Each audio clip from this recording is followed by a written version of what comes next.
Hello प्यारे बच्चों। क्या हाल चाल आप सभी के डियर स्टूडेंट्स। नवदीप सर के फिजिक्स की क्लास में आप सभी का स्वागत है प्यारे बच्चों। तो जो अपने चल रहा था फिजिक्स का चैप्टर नंबर 5 विद्युत धारा, और आज अपने इसका पार्ट नंबर आ जाएगा 17। ठीक है ना, ये 16 पुराना ही लिखा पड़ा है। पार्ट नंबर 17 अपने इसका डिस्कस करने जा रहे हैं।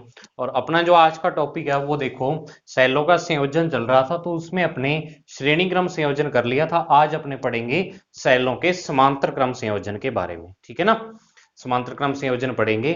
तो उससे पहले, समांतर क्रम संयोजन को स्टार्ट करने से पहले, पिछला जो श्रेणी क्रम संयोजन था उसमें एक दो बातें मैं आपको बताना भूल गया था, वो देखो पहले आप। ठीक है, सबसे पहले तो ये तुल्य परिपथ उसमें मैंने नहीं बनाया था, लेकिन नोट्स में आपको ये बना हुआ मिलेगा। अब ये तुल्य परिपथ होता क्या है भी, अगर अपने क्या करें, जैसे श्रेणी क्रम संयोजन में अपने क्या किया था भाई, दो सेलों को जोड़ा था ऐसे। ठीक है ना, दो सेलों को, एक का आंतरिक प्रतिरोध ये है, फिर दूसरा सेल था उसका आंतरिक प्रतिरोध, और उसको अपने एक प्रतिरोध से ऐसे जोड़ दिया था, are E1 R1 E2 R2 ऐसे जोड़ा था। तो अब चाहे समांतर हो चाहे श्रेणी हो, दोनों का तुल्य परिपथ एक जैसा है भी। अपने इन दोनों सेलों को और दोनों आंतरिक प्रतिरोधों को मिला के एक ऐसा परिपथ बनाएं जिसमें क्या है कि जो इनका विद्युत वाहक बल है उसका तुल्य विद्युत वाहक बल इसका हो। ठीक है, और जो इनका आंतरिक प्रतिरोध है उतना ही आंतरिक प्रतिरोध इस सेल का हो, इन दोनों को मिला के। तो उस सेल को अपने क्या बोल देते हैं, इसका तुल्य परिपथ में लगा हुआ सेल। ठीक है, और ये आर प्रतिरोध है वो ऐसे का ऐसे ही पड़ा है। तो उसमें आपको कंफ्यूज नहीं होना कि सर आपने ये क्या बनाया हुआ है। भी जैसे आप क्या करते थे कि अगर मान लो प्रतिरोधों का श्रेणी क्रम संयोजन पढ़ रहे हो, भी तीन प्रतिरोध ऐसे श्रेणी क्रम में लगे हैं, एक 3 ओम कह रहे हो, एक 2 ओम कह रहे हो, एक 5 ओम आप कह रहे हो। तो अब अगर मैं यहाँ पे एक प्रतिरोध बना दूं 10 ओम, तो ये एक ही बात है दोनों की। भी चाहे तो 3, 2 और 5 के 3 ओम 3 प्रतिरोध लगाओ, चाहे 10 ओम का एक लगाओ, बात एक ही होती है। ठीक है, तो तुल्य का मतलब ये होता है इस सारे को हटा के अगर अपने वहां पे एक ही चीज लगा दें और करंट उसमें वही रहे, सब कुछ वैसा ही रहे, जो वोल्टेज इसमें आ रही थी यहाँ पे इस दो सिरों पे वही वोल्टेज यहाँ पे रहे, तो उसको अपने तुल्य परिपथ बोल देते हैं। ठीक है ना, तो ये तुल्य परिपथ है, इसमें कंफ्यूज नहीं होना। कई बच्चों को इसमें लग सकता है कि सर ने ये नहीं बताया हमें, तो ये मैंने आपको बता दिया। अब दूसरी चीज वहां पे ये है इसमें कि जो अपने क्या है, दो शब्द पढ़ते हैं इसमें, एक टर्मिनल वोल्ट था और एक विद्युत वाहक बल। ठीक है, तो अब अगर मान लो मैं श्रेणी क्रम की बात करता हूं, श्रेणी क्रम संयोजन, क्योंकि ये श्रेणी क्रम में रहे हुए हैं, समांतर में तो चलो सारी चीजें बता ही दूंगा मैं आपको कि यहाँ पे अगर मैंने यहाँ पे दो बिंदु लिए थे, अगर श्रेणी क्रम आपने किया है, और मैंने कहा था कि इन दोनों का क्या है कि जो टर्मिनल वोल्टता है वही टर्मिनल वोल्टता इस सेल पर आती है, वही क्या आती है इस सेल पर, यानी इसकी V1 है इसकी V2 है तो इस पर V आएगी, और इस V का मान V1 प्लस V2 होगा। तो हमेशा ही ऐसे ही होता है, जब भी अपने किसी सेल को ऐसे जोड़ते हैं ना, सेल को आप क्या करते हो, एक प्रतिरोध के साथ जोड़ देते हो, तो उस प्रतिरोध के सिरों पर जब आप वोल्टता मापते हो, ठीक है, यहाँ पे मान लो आपने एक वोल्ट मीटर लगा दिया तो वोल्टता मापी, तो अगर मान लो आपका सेल 5 वोल्ट का है, अपने को 5 वोल्ट मिलेगी यहाँ पे। लेकिन क्या है कि अब इसमें से धारा प्रवाहित हो रही है, तो धारा प्रवाहित होने पर सेल का अपने को विद्युत वाहक बल पता ना लग के क्या पता लगता है, यहाँ पे टर्मिनल वोल्ट था। तो मेरे कहने का मतलब ये है कि जब भी आपके परिपथ से या सेल से कोई प्रतिरोध जुड़ा हुआ है और उस प्रतिरोध के सिरों पर आप वोल्टता मापते हो, तो अगर आप उसको कह दो कि ये सेल का विद्युत वाहक बल है तो वो गलत चीज है। क्योंकि हमेशा जब सेल से धारा ली जाती है तो जो उसकी वोल्टता है या उसके सिरों का विभवांतर है वो किसके बराबर होता है, उसके, वो किसके बराबर होता है, जो सेल का क्या है विद्युत वाहक, सॉरी टर्मिनल वोल्टता है उसके बराबर होता है। समझ आई इतनी बात, कि सेल से जब भी धारा लेंगे अपने, तो जो सेल के सिरों का विभवांतर है वो टर्मिनल वोल्टता के बराबर होगा। तो हमेशा अपने को अगर वोल्टमीटर आप डायरेक्ट मापते हो वोल्टमीटर से, तो वोल्टमीटर में भी तो करंट फ्लो होता है तभी उसकी सुई हिलती है, तो उसमें से क्या होगा, अपने को वोल्टमीटर हमेशा टर्मिनल वोल्टता का मान बताता है, हालांकि उसकी जो विद्युत वाहक बल है उससे थोड़ा बहुत ज्यादा ही होता है। विद्युत वाहक बल मापने के लिए अपने एक अलग उपकरण यूज करते हैं जिसको विभव मापी बोल देते हैं। ठीक है, जिसका अपने आगे छठे चैप्टर में पढ़ेंगे, विभव मापी पर ही है वो सारा चैप्टर। समझ आई इतनी बात। तो ये यहाँ पे कुछ दो तीन बातें थी जो आपको पिछली बार में बताना, यानी पिछली वीडियो में बताना भूल गया था, अब आपको बताई है। अब जो अपना आज का टॉपिक है वो देखो, वो स्टार्ट करते हैं अपने, क्या है, सेलों का समांतर क्रम संयोजन। समझ आई बात? तो सेलों के समांतर क्रम संयोजन में देखो बच्चों क्या है, सबसे पहले इसकी परिभाषा। परिभाषा देखो, दो या दो से अधिक सेलों का एक ऐसा संयोजन जिसमें एक जैसी ध्रुवता वाले सिरे एक बिंदु पर जुड़े हों, समांतर क्रम संयोजन कहलाता है। यानी कि क्या हो कि जो समान ध्रुवता, ध्रुवता मैंने कहा था पॉजिटिव और नेगेटिव होता है। ध्रुवता क्या होती है? पॉजिटिव और नेगेटिव दो चीजें जो होती है उसको ध्रुवता कह देते हैं अपने सेल की। तो मतलब समान ध्रुवता के सिरे एक बिंदु पर लगे हुए हों, मतलब पॉजिटिव पॉजिटिव एक पर हो, नेगेटिव नेगेटिव एक पर हो, तो उसे अपने क्या बोल देंगे, सेलों का समांतर क्रम संयोजन। जैसे यहाँ पे इस डायग्राम में ये देखो, पॉजिटिव दोनों ए बिंदु पर जुड़े हुए हैं और जो नेगेटिव है इसके वैसे आंतरिक प्रतिरोध के साथ यहाँ पे बी बिंदु पर जुड़े हुए हैं। समझ आई बात? अब श्रेणी क्रम संयोजन में आप देख लो कि श्रेणी क्रम संयोजन में क्या था। श्रेणी क्रम संयोजन में बच्चों देखो, आपको जो यहाँ पे जैसे आप ऐसे लगाते थे तो इसमें क्या होता था कि अगर मान लो जैसे श्रेणी क्रम में दो सेल लगे हुए हैं, तो अगर मैं बात करूं यहाँ ए बिंदु की और यहाँ पे बी बिंदु की, तो इन दो बिंदुओं के बीच क्या था कि एक साइड तो आपका एक सेल का पॉजिटिव था और एक साइड एक सेल का नेगेटिव था। ठीक है, बाकी दो टर्मिनल एक दूसरे के साथ जुड़े हुए थे। लेकिन यहाँ पे क्या है कि अगर तीसरा सेल लगाओगे वो भी ए बिंदु और बी बिंदु के बीच में जुड़ेगा, चौथा लगाओगे वो भी ए और बी के बीच में जुड़ेगा। तो ये क्या है, समांतर क्रम संयोजन है। अब यहाँ पे एक बात और ध्यान देने वाली है जो आपकी बुक में लिखी हुई है और मैंने पिछली वीडियो में नहीं बताया। देखो क्या कि अगर मान लो आपके पास तीन सेल आ जाते हैं ऐसे, ठीक है, मैं इनका आंतरिक प्रतिरोध नहीं बना रहा एक बार, कि अगर मान लो ये आ गया, यहाँ पे कोई प्रतिरोध लगा हुआ है, यानी इसकी E1, इसकी E2 और इसकी E3 आ गई, तो आपको पता है श्रेणी क्रम संयोजन में टर्मिनल वोल्टता डायरेक्ट जोड़ते हैं। तो अब कई बच्चे यहाँ कंफ्यूज हो जाते हैं कि सर यहाँ पे ये श्रेणी क्रम में है या समांतर क्रम में है। अब देखो, श्रेणी और समांतर क्रम का पता अपने को ये लगता है, देखो इधर वाले इस ए बिंदु पर जितने भी सेल है उन सब के पॉजिटिव जुड़े हुए हैं। लेकिन यहां देखो आप, इस अगर ए और बी बिंदु, इन दो बिंदुओं को मानता हूं तो इस ए बिंदु पर एक ही सेल का जुड़ा हुआ है, बाकी सेल बीच में लगे हुए हैं। ठीक है ना, तो बीच में लगे हुए हैं तो इस कारण ये श्रेणी क्रम संयोजनी माना जाएगा। अब होगा क्या यहाँ पे, जब आप टोटल इसकी वोल्टेज निकालोगे तो ये पॉजिटिव नेगेटिव, ये नेगेटिव पॉजिटिव, उल्टा लगा हुआ है ये सेल, ऐसे भी आ सकता है। तो अब जो इनका तुल्य प्रतिरोध, तुल्य विद्युत वाहक बल आएगा वो E1 plus E2 minus E3 ये आ जाएगा। यानी जब भी अपने श्रेणी क्रम संयोजन में किसी सेल की ध्रुवता को पलट देते हैं, ठीक है ना, पलट देते हैं, तो तब वो क्या होगा, यहाँ पे नेगेटिव का साइन आ जाएगा। भी ऐसे बहुत सारे सेल लगे हुए हो, किसी का पॉजिटिव नेगेटिव ऐसे घुमाया हुआ हो, आगे और लगा दें, तो आपको क्या करना है, बस एक साइड वालों को रेफरेंस मान लेना, भी इधर पॉजिटिव इधर नेगेटिव, इसको पॉजिटिव और दूसरों को क्या मानेंगे, नेगेटिव मान लेंगे। तो इस प्रकार इनको हल करेंगे और बाकी ज्यादा उलझने की जरूरत नहीं है, क्योंकि इस क्वेश्चन का जो वास्तव में हल होता है ना, वो नेक्स्ट चैप्टर में अपने एक नियम आएगा, किरचॉफ का वोल्टता नियम, उससे निकलता है। ठीक है, अगर आप सोचो कि यहाँ पे सर क्या है कि इनका कैसे किया सर, नेगेटिव क्यों आता है, तो वहां पे आपको किरचॉफ का वोल्टता नियम जब करोगे तो आपको पता लगेगा कि नेगेटिव क्यों आता है, क्यों का आंसर वहां पे मिलेगा। यहाँ एक बार आप याद करने के लिए रख लो। ठीक है, तो पता लग गया कि समांतर क्रम संयोजन में क्या होता है। तो अपने क्या करते हैं, अब इसका फॉर्मूला निकालते हैं, सूत्र स्थापना, ये दो सेल मान लेते हैं, इसके विद्युत वाहक बल E1 E2 मान लेते हैं, आंतरिक प्रतिरोध R1 R2 मान लेते हैं, धारा I1 I2 प्रवाहित हो रही है दोनों में से, और ये धारा यहाँ पे मिलके I1 I2 टोटल कितनी बन रही है, I बन रही है। मतलब आप ये कह सकते हो कि इस I का मान क्या है, I1 प्लस I2 के बराबर है। वो आपको मैंने बताया भी था, पिछली जो श्रेणी क्रम था तब भी बताया था कि धाराएं दो होती हैं, लेकिन कंबाइन अपने को इस प्रतिरोध में से एक ही मिलती है जो दोनों सेलों से कंबाइन होकर निकलती है। ठीक है, तो वहां पे भी दो धाराएं मिलके आई धारा बना रही थी, यहाँ पे भी आई, और मान भी इसका समान ही होता है कि जो श्रेणी क्रम में था वही समांतर में रहेगा। अब आप कहोगे कि सर कैसे होता है, तो वो आपको पता लग जाएगा जब फॉर्मूला निकालेंगे। ठीक है, तो ये थ्योरी मैंने शॉर्ट में लिख दी है, इसको आप लिख सकते हो, माना हमारे पास दो सेल हैं जिसके विद्युत वाहक बल ये और ये, आंतरिक प्रतिरोध ये और ये है, तो ये सारा क्या है, थ्योरी आप लिख सकते हो। अब देखो अपने स्टार्ट करते हैं यहां से कि प्रतिरोध R में से गुजरने वाली धारा, तो इस R में से जो धारा गुजरेगी I, वो आपका क्या आ जाएगी, I1 प्लस I2 के बराबर आ जाएगी। इसको समीकरण नंबर 1 दे रहा हूं मैं, ठीक है। अब पुनः आप देखो, अब पुनः क्या है, प्रथम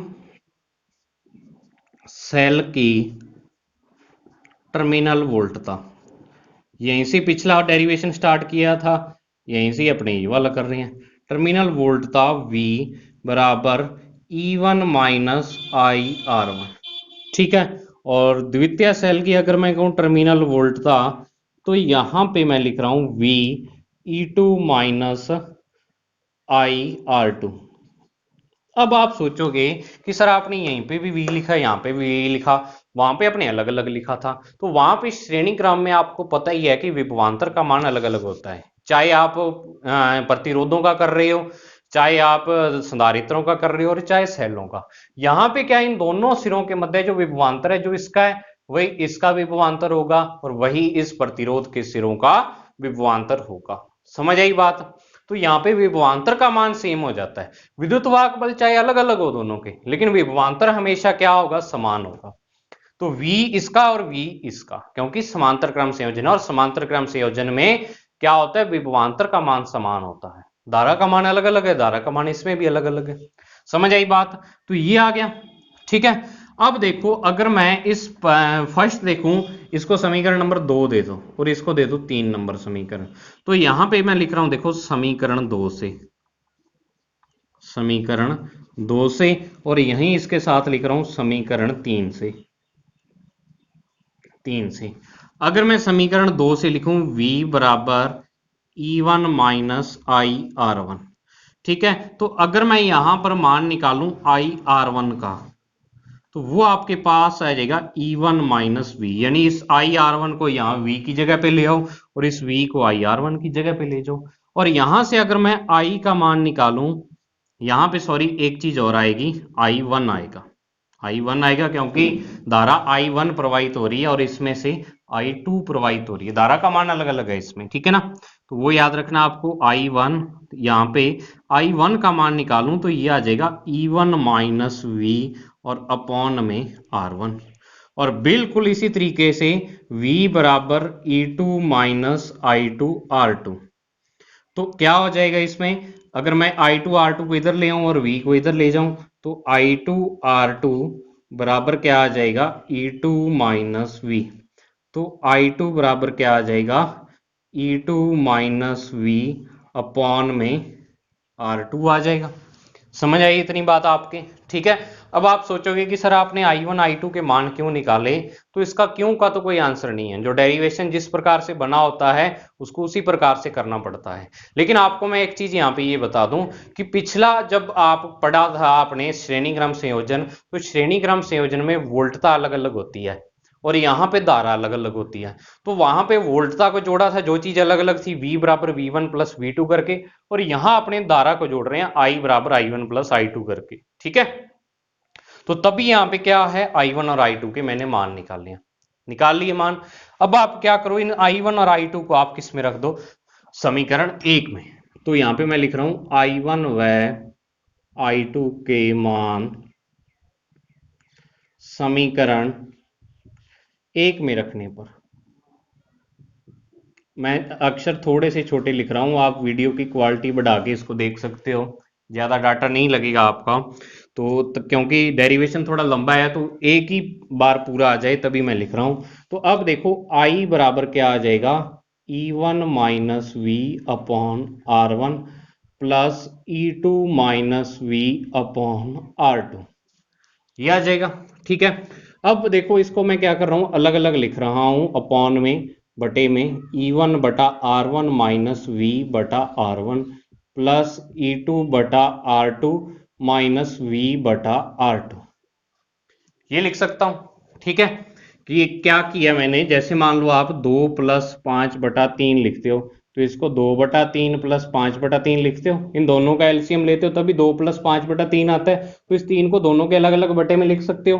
तो वही चीज मैंने यहाँ पे की है, अलग अलग कर दिया बटे में। अब E1 E2 को एक साइड रख लो, V और V वाले एक साइड रख लो, तो I बराबर आपके पास क्या आ जाएगा, E1 बटा R1 प्लस E2 बटा R2।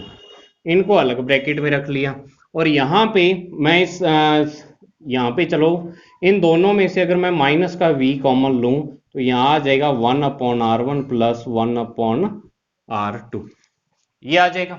ठीक है, अब आप क्या करो, i बराबर यहाँ पे r1 r2 एलसीएम आ जाएगा, r1 r2 एलसीएम आ जाएगा। अब e1 के साथ r1 तो है, r2 नहीं है, तो e1 r2 प्लस, अब e2 के साथ r2 है लेकिन r1 नहीं है, तो e2 r1, ये आ जाएगा। और माइनस में v, और यहाँ पे भी r1 r2 एलसीएम आ गया, यहाँ r1 है r2 नहीं है, यहाँ r2 है r1 नहीं है, तो r1 प्लस r2, या r2 प्लस r1 बनेगा, उसको ये लिख सकते हो। समझ आई इतनी बात?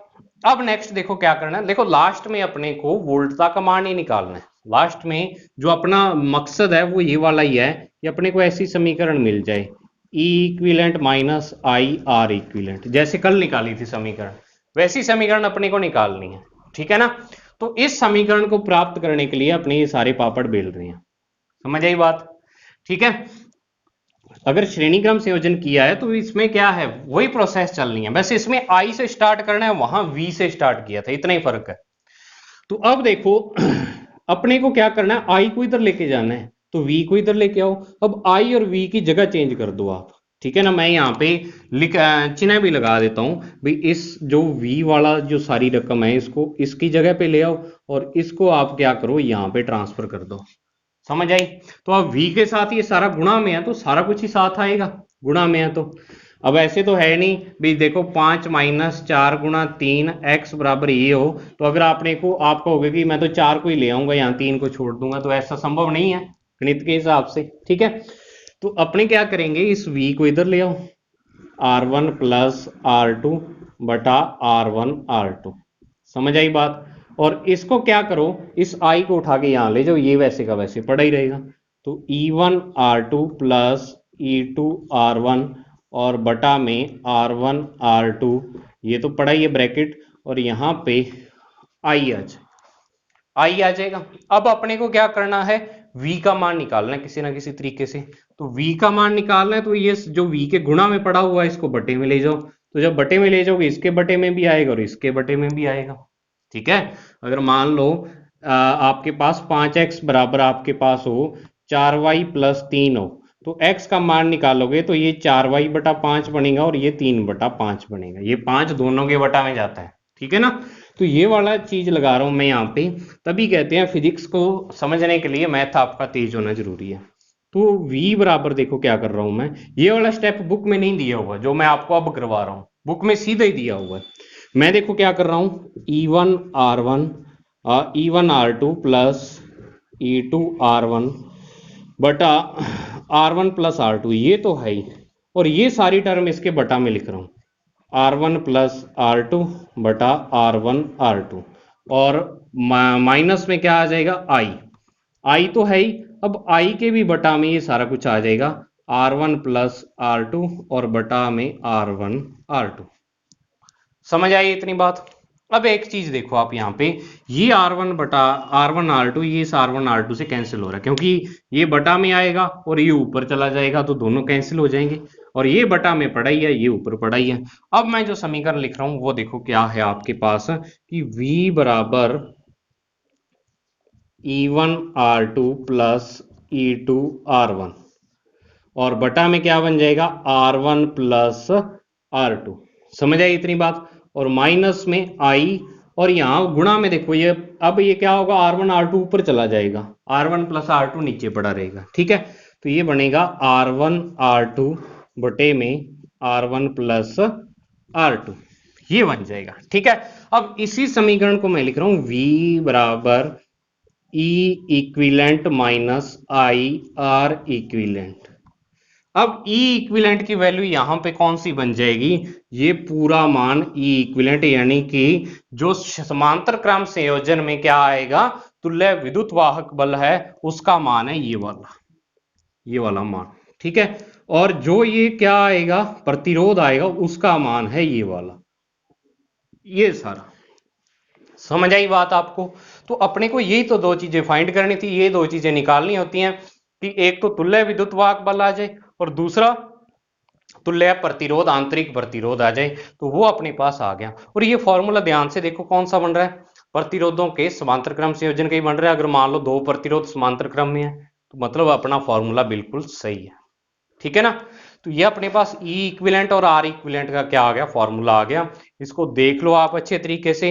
ये वाला जो स्टेप है ना, ये वाला स्टेप जो बटे में लेके गया हूं, ये बुक में नहीं किया हुआ, आप देख लेना। मैंने यहाँ पे आपको पूरा समझा दिया। अभी इसको पूरे को इसके बटे में लेके जाएंगे, तो बटे में लेके जाएंगे तो ये वाला क्या हो जाएगा, उल्ट जाएगा। और सारा आप मैंने बता दिया है। तो अब इसको देख लो आप। उतने में देखता हूं कोई चीज और इसमें बताने वाली हो तो आपको पता लग गया कि जो क्या है, सेलों का समांतर क्रम संयोजन है, उसमें तुल्य विद्युत वाहक बल और तुल्य प्रतिरोध का मान क्या होता है, वो सब कुछ आपको पता लग गया है, ठीक है ना। तो मुझे उम्मीद है आपने स्क्रीनशॉट ले लिया होगा। अब मैं एक साइड रफ करता हूं, फिर अपने इससे आगे स्टार्ट करते हैं। सारा बोर्ड ही मैं रफ करूंगा, आप इसको देख लो एक बार अच्छे तरीके से। मैं लास्ट वाला फॉर्मूला छोड़ूंगा, बाकी सारा कुछ रफ करूंगा क्योंकि आगे भी काफी पड़ा है ये। अब देखो बच्चों, अपने क्या है कि स्पेशल केस करते हैं इसमें, कुछ विशेष स्थितियां, यानी विशेष स्थितियां, ठीक है। तो इसमें देखो क्या है, पहली जो विशेष स्थिति दी हुई है कि यदि आपको दिया हुआ E1 बराबर E2 बराबर E और R1 बराबर R2 बराबर स्मॉल r। अब देखो बुक में पता क्या है, इस E को वो वाला ईटा लिख रखा है, तो आप वो लिखना चाहो वो भी लिख सकते हो। इसमें कंफ्यूजन नहीं होना कि सर आपने E लिख दिया, बुक में ईटा लिखा हुआ है। तो आप जो मर्जी आपकी वो लिख सकते हो, ईटा लिखना चाहो ईटा लिख दो। तो ये कंडीशन है कि अगर दो बिल्कुल समान सेल हो, मतलब समान ही उसका विद्युत वाहक बल हो, समान ही आंतरिक प्रतिरोध हो, तो अब इस फॉर्मूले में रख दो। ई इक्विवेलेंट का मान निकालने के लिए ई इक्विवेलेंट जो आएगा यहाँ पे, वो आपके पास क्या आ जाएगा, ये तो खराब है। अब देखो आप ई इक्विवेलेंट का मान, तो ई इक्विवेलेंट यहां पे आएगा, इस E1 E2 की जगह E रख दो और R1 R2 की जगह R रख दो। तो ER प्लस ER बटा में R प्लस R, तो 2ER बटा में 2R, तो R से R कैंसिल, 2 से 2, तो ये आ गया E। तो ये एक बढ़िया चीज देखने को मिल रही है भाई। अब देखो बढ़िया चीज तो क्या है कि अगर आपको क्या है कि सेल दो आपके बिल्कुल एक समान सेल लगे हुए हैं, ठीक है ना, समांतर क्रम संयोजन में, और दोनों के विद्युत वाहक बल E और E है, मतलब मान लो दोनों की वोल्टेज एक ही 5 वोल्ट है, दूसरा भी 5 वोल्ट का है, दोनों समांतर क्रम में है, तो अपने को क्या मिलेगा, तुल्य भी जो इनका मिलेगा वो क्या मिलेगा, 5 वोल्ट ही मिलेगा, क्योंकि दोनों का विभवांतर समान है। यहां से अपने को पता लगता है कि समांतर क्रम संयोजन होता है उसमें विभवांतर समान रहता है, चाहे आप 10 सेल लगा दो, चाहे आप 20 सेल लगा दो 5-5 वोल्ट के, जब आप श्रेणी में लगाओगे उनको तो 20 5 100 वोल्ट हो जाएगा। लेकिन अगर आप समांतर में लगाओगे 20 5-5 वोल्ट के सेलों को, तो उनका जो तुल्य विभवांतर है वो 5 वोल्ट ही रहेगा, ठीक है ना। तुल्य उनका विभवांतर क्या रहेगा, 5 वोल्ट ही रहेगा बच्चों, ठीक है। अब देखो यहां पे एक चीज इन्होंने और दी हुई है, क्या दिया हुआ है कि यदि n समान सेल जुड़े हुए हों परिपथ में, तो तब क्या होता है, तो उस समान सेलों वाले के लिए मैं यहां पे आपको क्या है थोड़ा सा अलग फॉर्मूला बता रहा हूं, ठीक है ना, क्योंकि n सेलों वाला फॉर्मूला यहां पे नहीं दिया हुआ। जो ये विद्युत वाहक बल और आंतरिक प्रतिरोध आपने निकाला, ये तो दो सेलों के लिए ही है। ये फॉर्मूला आप दो सेलों के लिए लगा सकते हो, अगर 3 सेल दे दें तो क्या फॉर्मूला लगाओगे आप, ठीक है। तो उसके लिए आपकी बुक में फॉर्मूला दिया हुआ नहीं है, लेकिन मैं आपको फॉर्मूला करवा रहा हूं वो वाला भी। वो आपकी इच्छा, अगर आप उसको करना चाहो कर सकते हो, नहीं करना चाहो मत करो, वो आपकी इच्छा है, लेकिन मेरा करवाने का फर्ज है, तो मैं वो वाला फॉर्मूला आपको करवा रहा हूं। तो देखो ई इक्विवेलेंट आपने कहा है ये वाला, ठीक है। अब यदि एन सेल समांतर क्रम में जुड़े हों, समांतर क्रम में जुड़े हों, ठीक है, तो तब क्या होगा। तो अब देखो ये वाला फॉर्मूला ई इक्विवेलेंट का है, और ये बना किससे है, इससे बना है। अब मैं ये वाला ना उठा के ये वाला उठाता हूं यहां से, ठीक है ना। तो अगर मैं ई इक्विवेलेंट की बात करूं तो क्या आ जाएगा, ऊपर वाला लिख रहा हूं मैं, बटे में R1 R2, और यहाँ पे अपॉन में क्या आ जाएगा, R1 प्लस R2 और बटे में R1 R2। क्योंकि ये फॉर्मूला इसी ऊपर वाले से बना है तो मैं ऊपर वाला भी ले सकता हूं इसकी जगह पर। समझ आई बात। तो अब देखो मैं क्या करता हूं, यहां पे इसको कर देता हूं अलग अलग। अलग अलग अलग कैसे कि ये R1 R2 इसके बटा में कर देता हूं और प्लस में इसके बटा में कर देता हूं। नीचे भी क्या करता हूं मैं, अलग अलग इसको बटा में कर देता हूं। ठीक है। तो अब ये वाला जो फॉर्मूला है ये आपका बन जाएगा E1 बटा E1 R2 बटा R1 R2 प्लस में E2 R1 बटा R1 R2 और अपॉन में क्या बन जाएगा, R1 बटा R1 R2 और प्लस में R2 बटा R1 R2। ये बन जाएगा। अब आप देखो यहाँ कैंसिल क्या हो रहा है, R2 से R2, R1 से R1, R1 से R1 और R2 से R2। अब बचा क्या देखो, E इक्विवेलेंट की वैल्यू मैं यहाँ पे लिख रहा हूँ कि E1 बटा R1 प्लस E2 बटा R2 और बटा में देखो क्या बचा, 1 बटा R2 1 बटा R1। तो इसको मैं थोड़ा सा एडजस्ट करके लिख रहा हूँ, R1 वाले को पहले और R2 वाले को बाद में। तो ये आपके पास दो सेलों का फॉर्मूला आ गया। ठीक है ना, दो सेलों के तुल्य विद्युत वाहक बल का ये फॉर्मूला आ गया। अब इसी फॉर्मूले को किसके लिए लगा सकते हैं, अपने एन सेल के लिए लगा सकते हैं। तो यही फॉर्मूला एन सेलों के लिए, एन सेलों के लिए ये वाला फॉर्मूला आप लगाओगे क्या कि E इक्विवेलेंट बराबर E1 बटा R1, E2 बटा R2, E3 बटा R3 और प्लस में डैश डैश करते हुए En बटा Rn। ठीक है। और बटा में क्या आ जाएगा, 1 बटा R1, 1 बटा R2, 1 बटा R3 और डैश डैश करते हुए 1 बटा Rn आ जाएगा। समझ आई बात। और अगर मैं कहूं आपको तुल्य प्रतिरोध के लिए, तुल्य आंतरिक प्रतिरोध, तुल्य आंतरिक प्रतिरोध, ठीक है, तो उसके लिए फॉर्मूला क्या लगाएंगे, उसके लिए देखो ये दो प्रतिरोधों के लिए फॉर्मूला है आर इक्विवेलेंट का। आर इक्विवेलेंट बराबर आपके पास क्या है, R1 R2 बटा में R1 प्लस R2। अब इसको पलटा देता हूं मैं, दोनों तरफ व्युत्क्रम ले लेता हूं। क्या किया, व्युत्क्रम ले लिया दोनों तरफ। तो व्युत्क्रम लिया तो ये क्या हो गया, R1 R2 sorry R1 plus R2 और बटा में R1 R2। अब इसको अलग अलग बटा में कर दिया, R1 बटा R1 R2 प्लस में R2 बटा R1 R2।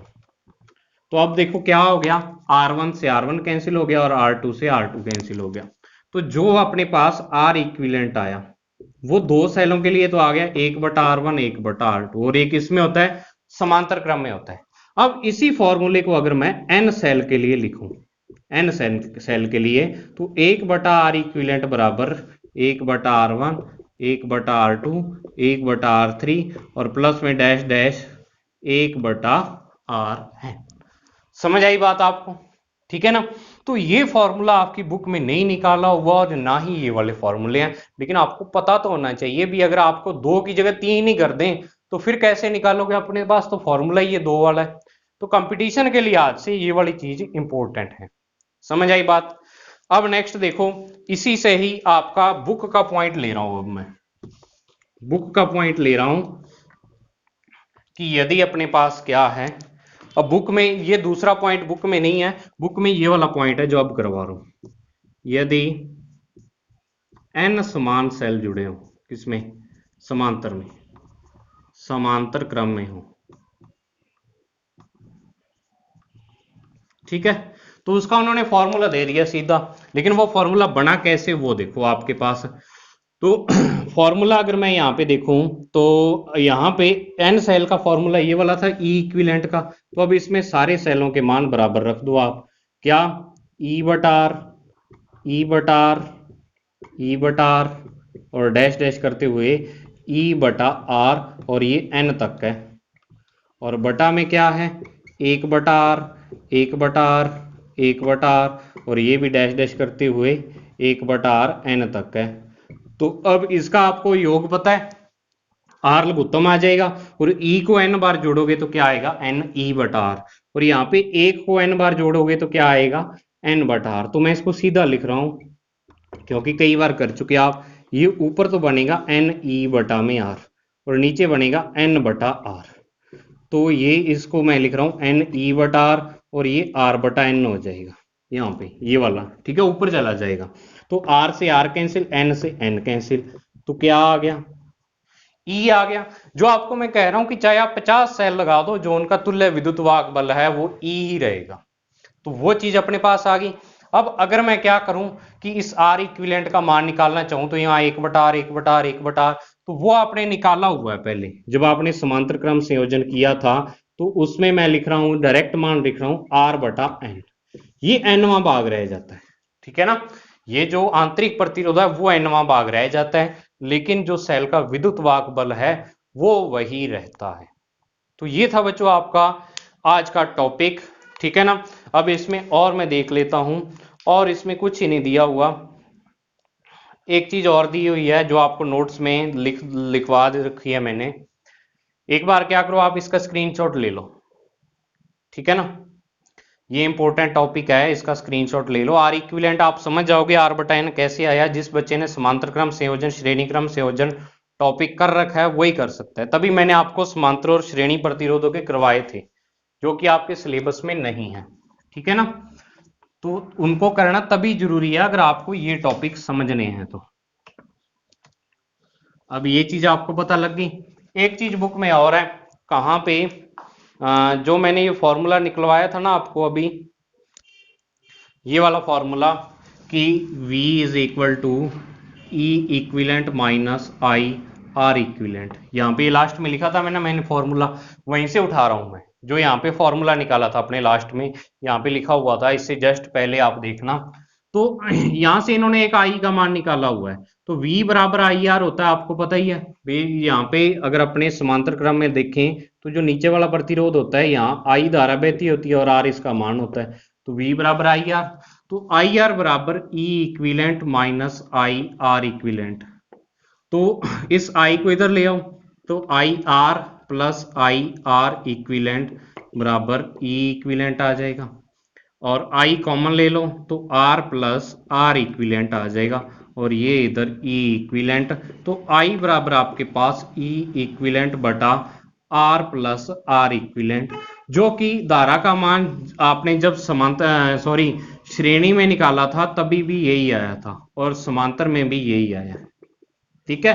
दोनों में सेम ही फॉर्मूले आ रहे हैं धारा के, लेकिन यहाँ पे थोड़ा सा चेंज है। वहां पे आर इक्विवेलेंट आपका R1 plus R2 plus dash dash Rn था, और यहाँ पे जो आ रहा है वो 1/R1 plus 1/R2 plus dash dash 1/Rn आ रहा है। बस इतना फर्क है और कुछ नहीं। जो इक्विवेलेंट वाला फॉर्मूला है, यानी ई इक्विवेलेंट का समझते हो, तुल्य वाला फॉर्मूला है, वो सेम आ रहा है इसके लिए, ठीक है ना।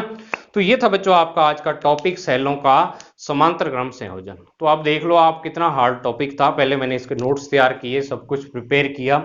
पूरा लेक्चर तैयार करना होता है तो उसकी पूरी तैयारी करनी पड़ती है। आपको तो लगता होगा ऐसे कि सर हमें डेली वीडियो नहीं दे रहे, तो जब भी ऐसी वीडियो बोर्ड वाली बनानी होती है उसके लिए कंप्लीट तैयारी करके फिर आपके सामने आना पड़ता है, तो इस कारण टाइम लगता है। तो इसके नोट्स भी आपको आज ही मैं अवेलेबल करा दूंगा वीडियो के बाद ही। और मुझे उम्मीद आपको ये टॉपिक समझ आ गया होगा। ये उस बच्चे के समझ आएगा अच्छे तरीके से जो इसको लिख के देखेगा, क्योंकि टॉपिक आपका ये लेंथी है और है भी इसमें क्या ज़्यादा मैथमेटिक्स वाला काम है। तो इस टॉपिक को 3-4 बार लिख के देखोगे फिर आपके समझ में आएगा ये टॉपिक। जो टॉपिक बड़े होते हैं, जो जिनमें डेरिवेशन बड़े होते हैं, वो टॉपिक को समझने का एक ही तरीका होता है, उसको लिख के देखो। जितनी बार लिख सकते हो उतनी बार लिख के देखो, उतना ही आपका स्ट्रांग हो जाएगा टॉपिक, ठीक है ना। अगर इस टॉपिक को आप 5 बार भी लिख के देखते हो, मुझे उम्मीद है आप इसको नहीं भूलोगे। तो लिख के देखना जरूरी है बच्चों टॉपिक, जो आपको मैं हर बार कहता हूं कि फिजिक्स लिख लिख के याद होती है। और जिसकी मैथ से क्या है, अच्छी पकड़ है मैथ पर, मैथ से आप समझ लो कि उसकी यारी लगा रखी है मैथ के साथ उसने, तो उसके लिए फिजिक्स समझनी कोई मुश्किल नहीं है। तो जो बायो वाले भी हैं वो भी अपना बेसिक मैथमेटिक्स है वो तैयार रखें, ठीक है। जैसे ऊपर नीचे करना, अलग अलग बटे में करना, वो सारा जो छोटी क्लासों का मैथ है वो आपको आना जरूरी है। बड़ी क्लास वाला तो चलो कोई बात नहीं है, आपको आएगा ही आएगा, वो तो चलो बात की बात है। लेकिन सिंपल जो ऊपर नीचे करना, भाग देना, गुणा करना, ये सारी चीजें आपको आनी चाहिए, ठीक है बच्चों। तो ये अपना आज का टॉपिक था, मुझे उम्मीद आपको समझ आ गया होगा, कमेंट बॉक्स में मुझे बता सकते हो। तो मिलते हैं बच्चों नेक्स्ट वीडियो में, तब तक के लिए thank you, have a nice day dear students.